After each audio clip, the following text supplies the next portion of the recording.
দেশি মুরগির পাতলা ঝোল নাম শুনলেই যেন জিভে জল চলে আসে, তাই না? আজকে আমি শেয়ার করব দেশি মুরগির পাতলা ঝোলের সবচেয়ে সহজ একদম ঘরোয়া একটা রেসিপি। এখানে নেই কোনো দামি মশলা, নেই কোনো ঝামেলা, শুধু ঘরের প্রতিদিনের সাধারণ মশলা দিয়েই তৈরি করব দেশি মুরগির পাতলা ঝোল, যেটা স্বাদে গন্ধে নামি দামি রেস্টুরেন্টের খাবারকেও হার মানাবে। তবে রেসিপিটা ফলো করে আপনারা সোনালি ফার্ম ব্রয়লার মুরগিও রান্না করতে পারেন। এভাবে রান্না করলে দেশি মুরগি সহ যে কোনো মুরগি খেতে দারুণ লাগে। রান্নার প্রতিটি ধাপে থাকবে অনেকগুলো টিপস। চলুন শুরু করি আজকের দারুণ রেসিপি দেশি মুরগির পাতলা ঝোল। দেশি মুরগির পাতলা ঝোল বানানোর জন্য প্রথমেই নিয়েছি 2টা মুরগি। তো এখানে আমি 2টা মুরগি নিয়েছি। আপনারা চাইলে কিন্তু একটা মুরগি দিয়েও কিন্তু ঝোলটা বানাতে পারেন। তবে আমি এই 2টা মুরগি অফ ক্যামেরায় সুন্দর করে কেটে ধুয়ে পরিষ্কার করে নিব। আমার রেসিপিটি কোথাও যদি একটুখানি ভালো লাগে তাহলে প্লিজ একটা লাইক দিবেন। তো দেখুন আমি অফ ক্যামেরায় মুরগি 2টা ভালো করে কেটে ধুয়ে পরিষ্কার করে নিয়েছি। আর মাংসের পিসগুলো আমি এইভাবে কেটে রেখেছি। আপনারা চাইলে আরও ছোট বড় করে নিয়েই নিতে পারেন। তো আপনারা তো দেখেই বুঝতেছেন আমি কিভাবে কেটে নিয়েছি। আর এখানে দেশি মুরগি পাতলা ঝোল করার জন্য এখানে আমি মিডিয়াম সাইজের 2টা আলু আমি ছোট ছোট করে কেটে নিয়েছি। আর এখানে 1 কাপ পেঁয়াজ কুচি আর 10-12টার মতো কাঁচামরিচ। তো এখন হচ্ছে আমি মশলা বেটে নিব, এর জন্য একটা শিলনোড়া নিয়ে নিয়েছি। এখানে আমি 4 টেবিল চামচ হচ্ছে জিরা নিয়ে নিয়েছি। তো জিরাটা এখন আমি বেটে নিব। আর বন্ধুরা, দেশি মুরগির পাতলা ঝোল রান্না করার জন্য মশলা যদি এভাবে শিলনোড়ায় বেটে নেওয়া হয় তাহলে স্বাদ যেন আরও দ্বিগুণ বেড়ে যায়। তো আমি হচ্ছে সব মশলাগুলো শিলনোড়ায় বেটে নিব।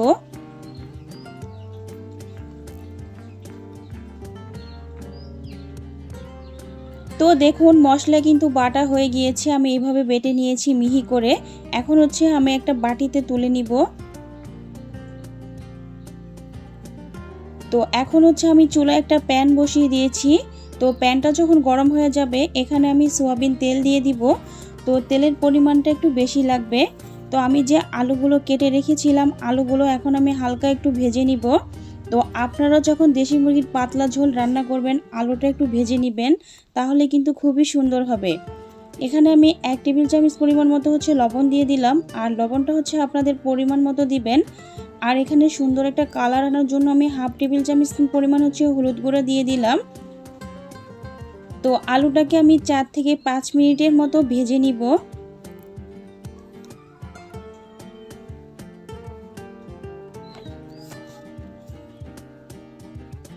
তো দেখুন বন্ধুরা, আলুগুলো কিন্তু ভাজা হয়ে গিয়েছে। এখন আমি একটা স্ট্রেনারের সাহায্যে আলুগুলো হচ্ছে তেল থেকে ছেঁকে তুলে নিব।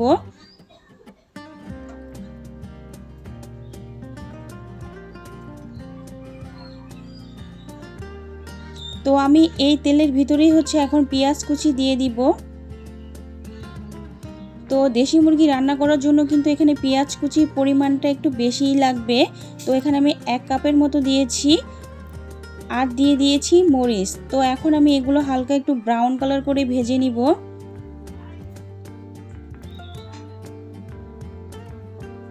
তো এখন হচ্ছে আমি শুকনা মশলা অ্যাড করে দিব। এখানে 3 পিসের মতো দারচিনি নিয়েছি, 3 পিস এলাচ দিয়েছি আর 3 পিস হচ্ছে লং দিয়েছি।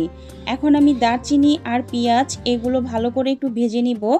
এখন দিয়ে দিব 1 টেবিল চামচ হচ্ছে আদা বাটা, 1 টেবিল চামচ রসুন বাটা আর 1 টেবিল চামচ হচ্ছে জিরা বাটা। এখন মশলার সাথে পেঁয়াজ আমি ভালো করে মিনিট দেড়ের মতো ভেজে নিব, তাহলে সুন্দর একটা ফ্লেভার বের হবে।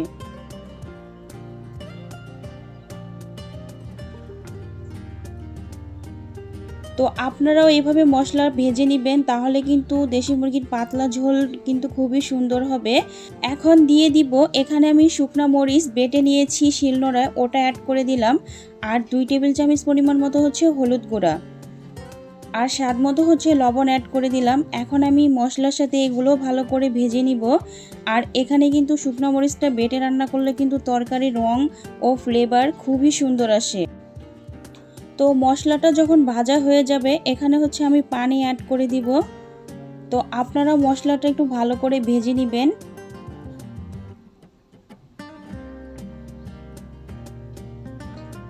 তো তো এখন হচ্ছে মশলাটা আমি ভালো করে কষিয়ে নিব।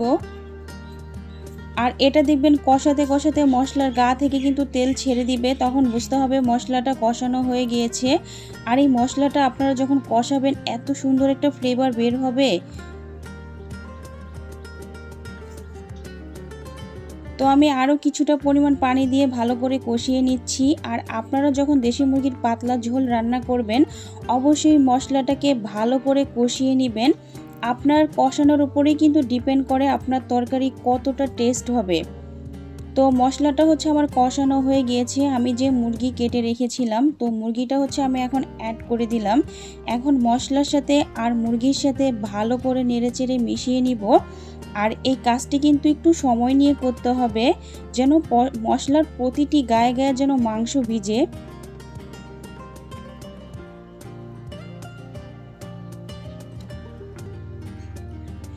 তো এখন হচ্ছে আমি আবার একটু নেড়ে দিচ্ছি। এটা নেড়ে চেড়ে ভালো করে কষিয়ে নিতে হবে। তো দেখুন আমি এখানে কিন্তু কোনো রকমের পানি কোনো কিছু অ্যাড করিনি, কারণ মাংস থেকে কিন্তু অনেকটা পরিমাণ পানি বের হয়েছে। তো আমি এই পানিটা দিয়েই কিন্তু মাংসটাকে ভালো করে কষিয়ে নিব।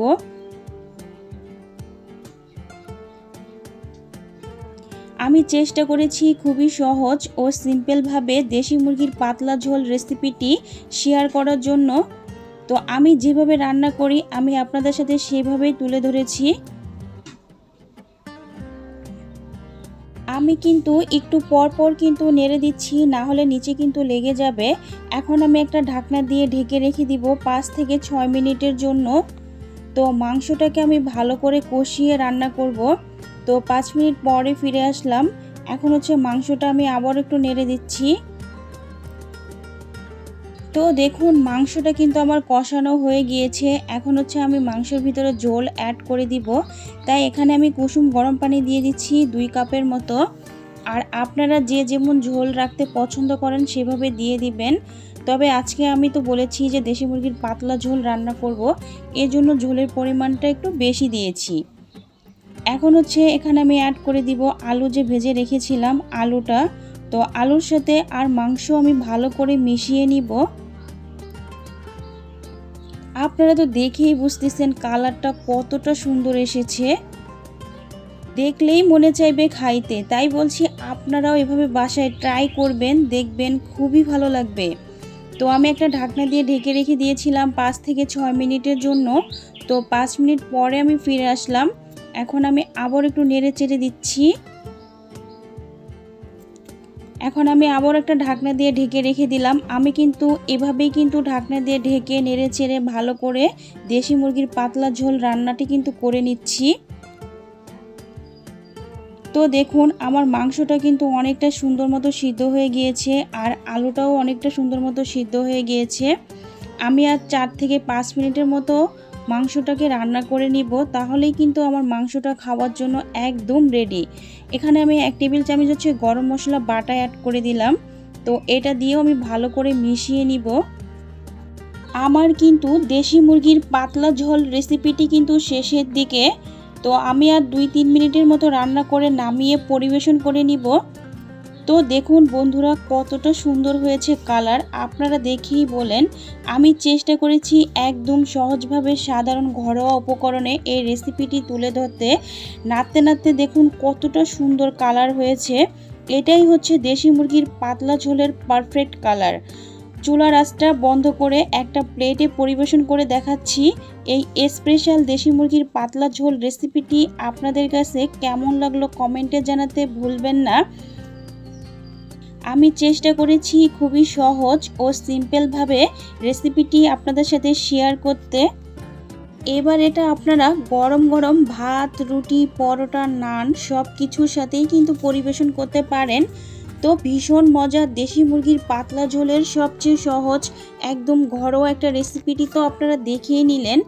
এখানে নেই কোনো দামি মশলা, নেই কোনো ঝামেলা, শুধুমাত্র ঘরের মশলা দিয়েই কিন্তু তৈরি করে নিতে পারেন অপূর্ব স্বাদে গন্ধে ভরপুর দেশি মুরগির পাতলা ঝোলের রেসিপিটি।